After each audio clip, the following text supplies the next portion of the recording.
आए हुए मेहमानों, मेरे साथियों एवं प्यारे बच्चों, आज हम स्वतंत्रवा गणतंत्र दिवस मना रहे थे। तो गणतंत्र दिवस का अपने आप में विशेष महत्व है। ये कोई कैलेंडर की तारीख नहीं है 26 जनवरी, इसके पीछे बड़ा ही महत्व है कि इस दिन हमारे देश में संविधान लागू हुआ था। हमारा देश वैसे आज़ाद 15 अगस्त 1947 को आज़ाद हो गया था, लेकिन हमें पूर्ण रूप से आज़ादी 26 जनवरी 1950 को हमारा संविधान बनकर के तैयार हुआ था। उस समय मिली थी। संविधान प्रारूप समिति के अध्यक्ष डॉक्टर भीमराव अंबेडकर थे। उनकी देख-रेख में सारा कार्य हुआ और एक बड़ा संविधान बना। पहले अंग्रेज शासन करते थे, जैसे चाहते थे वैसे होते थे। अलग अलग रियासतें बटी हुई थी, राजा जैसे चाहता था वैसे होता था। जनता कुछ नहीं कर सकती थी, जनता उनके आगे नतमस्तक रहती थी और राजा अपना ऑर्डर जो आदेश चलाता था उसको वो मानते थे। लेकिन अब जनता के लिए जनता द्वारा प्रतिनिधि शासन करते हैं। हम सुनकर के प्रतिनिधि भेजते हैं, वही अच्छी तरह से शासन करता है। इसलिए मेरा यही कहना है कि योग्य को चुने। जब व्यक्ति की उम्र 18 साल हो जाती है तो उसको मत देने का अधिकार हो जाता है। तो बच्चों से मेरा यही कहना है कि जिनकी उम्र अपने यहाँ तो नहीं है, 10th क्लास के बच्चे हैं, लेकिन जिनकी उम्र 18 वर्ष हो जाती है वो योग्य व्यक्ति का चुनाव करें और हमारा जो तिरंगा है उसकी आन बान शान से उसकी रक्षा करें। बच्चों से मेरा यही कहना है, अभिभावकों से मेरा यही कहना है कि आप मन लगा करके पढ़ें, क्योंकि ये सरस्वती माँ का खजाना अनोखा है। सच कहा है, अपूर्व कोपी कोशोयम विद्यते तो भारती वे तो वर्दी मायाती अक्षय मायाती संचयात। हे सरस्वती माँ, तेरा विद्या रूपी खजाना अनोखा है जो खर्च करने पर बढ़ता है। अपूर्व कोपी कोशोयम विद्यते तो भारती वे तो वर्दी मायाती अक्षय मायाती संचयात, यानी जो खर्च करने पर हमेशा बढ़ता है और इकट्ठा करने पर घटता है। तो मेरे अभिभावकों से यही निवेदन है कि आप सहयोग करें, बच्चों को ज्यादा से ज्यादा भेजें। यहाँ की जो शिक्षक टीम है वो हमेशा तत्पर रहेगी और तत्पर रहती है। पिछले साल का रिजल्ट भी हमारा 100% था और अब की बार भी हम आशा करते हैं कि 100% रहेगा और 95 से अब 7-8 बच्चे देंगे, ऐसी हमारी कामना है। तो मैं आगे यही कहना चाहूँगा अभिभावकों से कि आप मिलकर के हमारा सहयोग करेंगे। आप बच्चे को जाने के बाद में देखेंगे कि बच्चा क्या पढ़ के आया, क्या इसकी नोटबुक में डाला, तो सारा मतलब अच्छे से हो जाएगा, कोई दिक्कत नहीं होगी।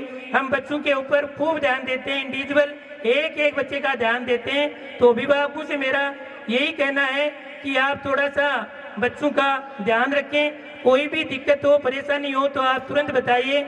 उसको हम उलावना नहीं मानेंगे कि भाई कोई वो मतलब उलावना दे रहे हैं। गार्जियंस उलावना देने वाली बात नहीं है। हमें कुछ सीखने के लिए मिलेगा, हमें सीखने के लिए मिलेगा। और आप हमेशा आइए, यहाँ जो आपने समय दिया उसके लिए मैं आपको बहुत बहुत धन्यवाद देना चाहता हूँ।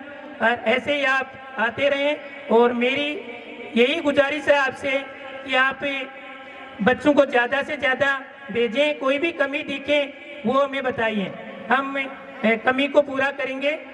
और पिछली बार 6 स्टूडेंट गार्गी पुरस्कार से विद्यालय से सम्मानित हुए हैं, उसके लिए मैं उन बच्चों को भी हार्दिक शुभकामनाएं देना चाहता हूं। लड़कियों को 16 बच्चे थे हमारे पास, यानी 10th क्लास में 16 बच्चे थे, उनमें से 6 बच्चों का गार्गी पुरस्कार से सम्मानित हुई है। बसंत पंचमी के ऊपर उनको 3-3 हजार रुपए की राशि भेंट की गई। तो बच्चों को बहुत बहुत धन्यवाद।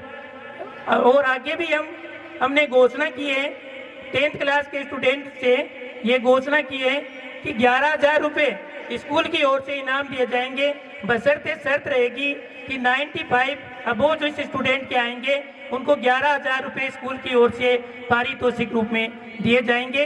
सो ध्यान रखें कि हम पूरी मेहनत करेंगे, लेकिन अभिभावक का सहयोग जरूरी है। अभिभावक पूरा सहयोग करें। अभिभावकों से एक छोटी सी विनती है, ज़्यादातर बहनों से विशेष विनती है कि मेरे भाई वो तो काम पर चले जाते हैं, लेकिन बहनों से निवेदन है कि आप घर पर रहते हैं तो बच्चों को मोबाइल न दें। छोटे बच्चों को मोबाइल आप यूज न करने दें, क्योंकि मोबाइल का छोटे बच्चे यूज सही तरीके से नहीं कर सकते, क्योंकि जब वो समझदार नहीं है। उनको पता नहीं है कि इनका उपयोग कैसे लेना है, कैसे नहीं लेना है, इसलिए मोबाइल का उपयोग न करने दें। मेरी आपसे यही गुजारिश है कि आप मोबाइल इनको न दें और बच्चों को समय पर संभालें। मैं लास्ट में यही कहना चाहता हूं कि हमारा ये तिरंगा है, उसके सम्मान की हमेशा रक्षा करना है और हमें आगे बढ़ना है, हमें मेहनत करनी है। तो हम मिलकर के अगर मेहनत करेंगे हम थकेंगे नहीं।